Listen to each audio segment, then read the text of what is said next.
Bom dia, meu nome é Alexandros Leone das Aravânias, eu sou engenheiro de segurança do trabalho e hoje eu vou falar um pouquinho sobre análise ergonômica do trabalho. A análise ergonômica do trabalho está prevista na nossa NR17 e ela pode surgir por diversas demandas. Uma delas é a notificação do auditor fiscal do trabalho, que vai, visita a tua empresa e vê determinada atividade, acha que não está muito ok aquela atividade, pode notificar relacionado e exigir também uma análise ergonômica do trabalho.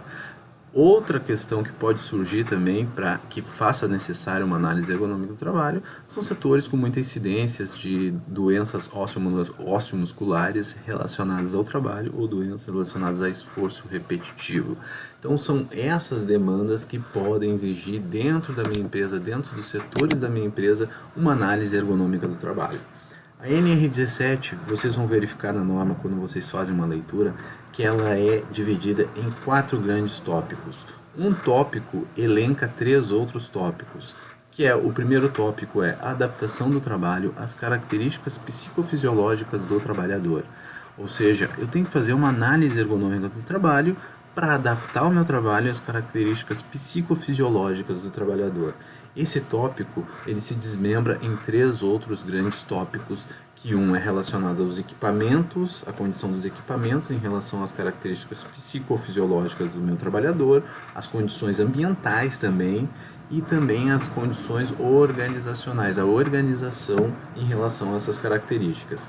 E para entender bem a NR17, a gente tem que saber qual é o conceito de fatores psicofisiológicos. Quando eu falo em fatores psicofisiológicos, o que eu estou querendo dizer?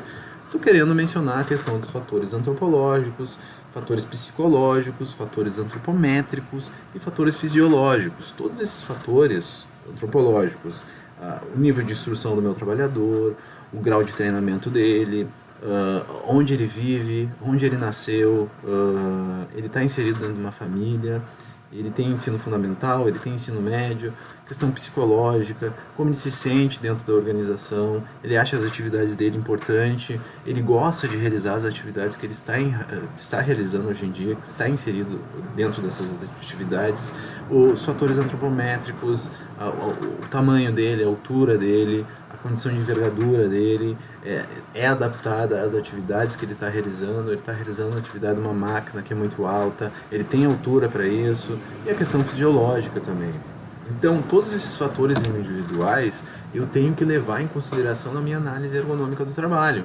Quando ela menciona a questão de adaptação a equipamentos, a gente vai ver um detalhe importante da NR17. A NR17 é uma norma que não define muito parâmetro. Então, muitas vezes a gente acaba lendo, esperando que ela define, estabeleça parâmetros ali para eu pegar e aplicar dentro da área. A NR17 não faz isso. A NR17 é uma norma que oferece muito a responsabilidade para o engenheiro de segurança buscar os parâmetros que mais se adequam à condição de trabalho dentro da empresa, dos trabalhadores que ele tem executando as atividades dentro da empresa. Porque, querendo ou não, como se trata de fatores individuais, cada empresa vai ter parâmetros diferentes em relação às outras empresas. Então, a análise ergonômica do trabalho é uma análise que depende muito do feeling do engenheiro de segurança que está dentro da organização. Então, quando ele vai avaliar equipamentos ali dentro, ele vai ter pessoal com padrão de altura diferente ali para executar as atividades, questão do ritmo de trabalho também, tudo isso relacionado para avaliar esses parâmetros. A NR17 define parâmetros só para mobiliário, é o único setor que ela define parâmetros. Mesma coisa aqui para condições ambientais do trabalho, ela só define parâmetros para aquele trabalho que seja intelectual. Ela define alguns parâmetros de ruído, ela define o parâmetro de... ela define que o parâmetro de ruído tem que ser avaliado de acordo com a NBR 10152. E ela define o parâmetro de ruído também na própria norma relacionado à atividade intelectual. Também a questão do outros parâmetros que a gente tem que avaliar, a gente tem que levar em consideração a NHO 011 também, que agora é a nova NHO que surgiu em dezembro, que é para condição de iluminação dentro do ambiente de trabalho, e também a condição de ruído e a condição de conforto térmico. Aqui, quando eu falo em adaptação das condições ambientais, eu estou falando da adaptação das condições de conforto para o meu trabalhador. Não é aquela avaliação que a gente faz na NR9, que é relacionada ao limite de ação, as medidas de controle que eu tenho que estabelecer, em função do limite de tolerância, que não pode ser ultrapassado, para uma atividade ser insalubre ou insalubre.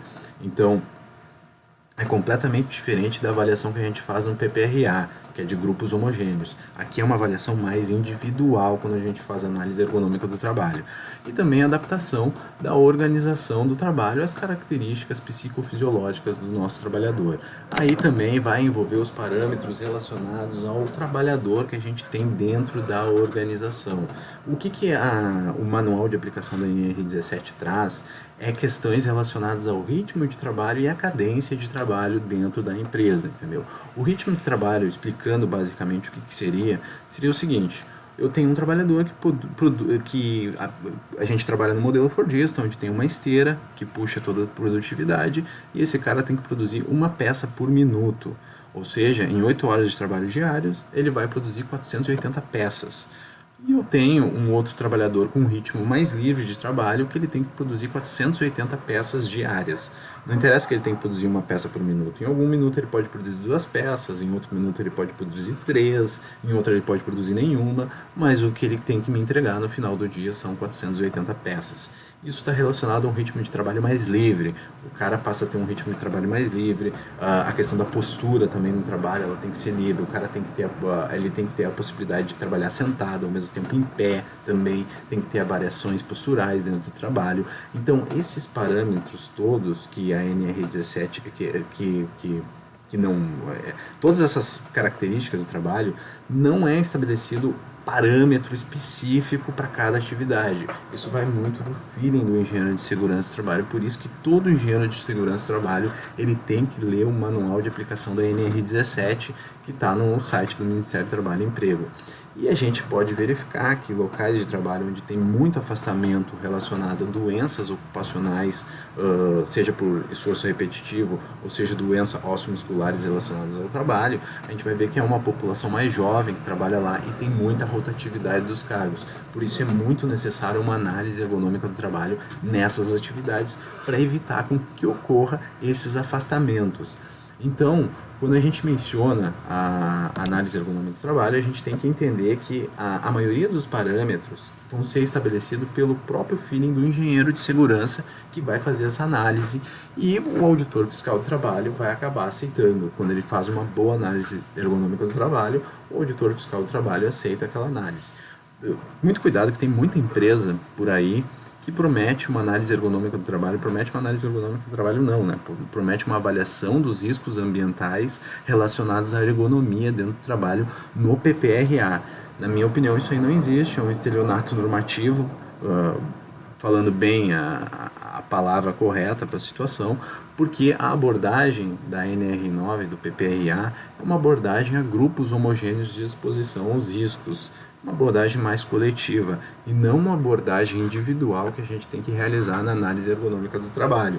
Então, muito cuidado com as empresas que vendem esse tipo de produto, esse tipo de PPRA, porque ele não vai gerar nenhuma adequação e a tua empresa pode ser notificada por um auditor fiscal do trabalho. Qualquer dica, podem fazer contato aqui no LinkedIn mesmo, eu estou à disposição e muito obrigado.